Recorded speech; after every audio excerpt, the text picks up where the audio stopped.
आप बिरचि उपरोहित रूपा परउ जाइते ही जैसे जे अनुपा। जागयो नृप अन भय बिहाना देखी भवन अति अचरज माना।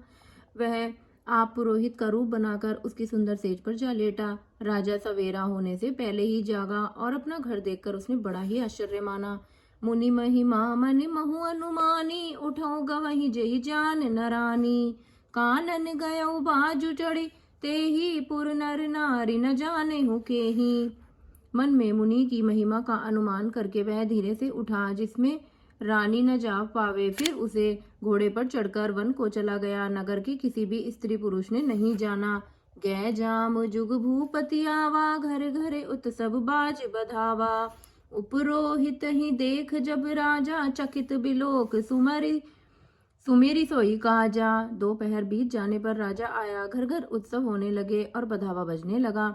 जब राजा ने पुरोहित को देखा तब वह अपने उसी कार्य का स्मरण कर उसे आश्चर्य से देखने लगा। जुग सम नृपहि गए दिन तीनी कपटि मुनि पद रहमति लीनी। समय जानी उपरोहित आवा नृपहि मते सब कहि समझावा। राजा को 3 दिन युग के समान बीते। उसकी बुद्धि कपटी मुनि के चरणों में लगी रही। निश्चित समय जानकर पुरोहित बना हुआ राक्षस आया और राजा के साथ की हुई गुप्त सलाह के अनुसार उसने अपने सब विचार उसे समझाकर कह दिए। नृपहर्षेउ पहिचानी गुरु ब्रह्म बस रहा ना चेत। बरे तुरत सत सहज बर विप्र कुटुंब समेत। संकेत के अनुसार गुरु को उस रूप में पहचान कर राजा प्रसन्न हुआ। भ्रमवश उसे चेतना रहा कि यह तापस मुनि है या काल केतु राक्षस। उसने तुरंत 1 लाख उत्तम ब्राह्मणों को कुटुंब सहित निमंत्रण दे दिया।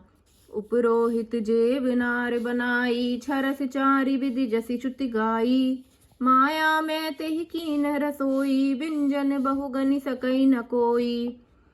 पुरोहित ने 6 रस और 4 प्रकार के भोजन जैसा कि वेदों में वर्णन है बनाए। उसने माया रूपी रसोई तैयार की और इतने व्यंजन बनाए जिन्हें कोई गिन नहीं सकता। विविध मृग नह अरे अमीश रांधा तेहि महु विप्र मासु खल सांधा।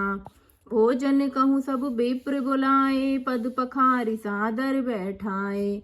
अनेक प्रकार के पशुओं का मांस पकाया और उसने उस दुष्ट ने ब्राह्मणों का मांस मिला दिया। सब ब्राह्मणों को भोजन के लिए बुलाया और चरण धोकर आदर सहित बिठाया।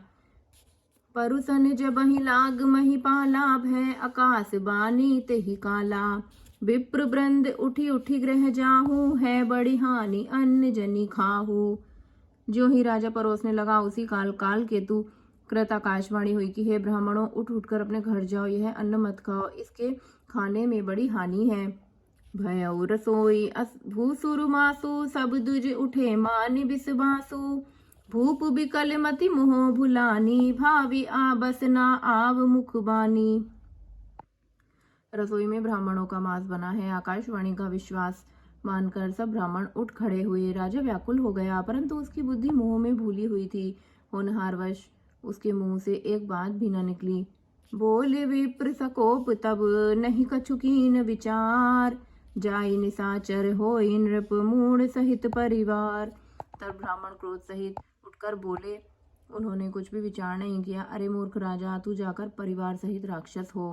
क्षत्र बंधु तय विप्र बुलाई घाले लिए सहित समुदायी।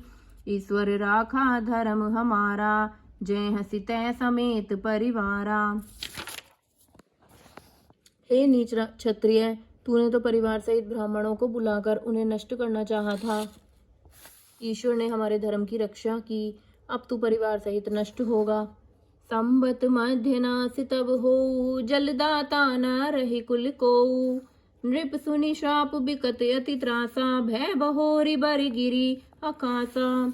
1 वर्ष के भीतर तेरा नाश हो जाए, तेरे कुल में कोई पानी देने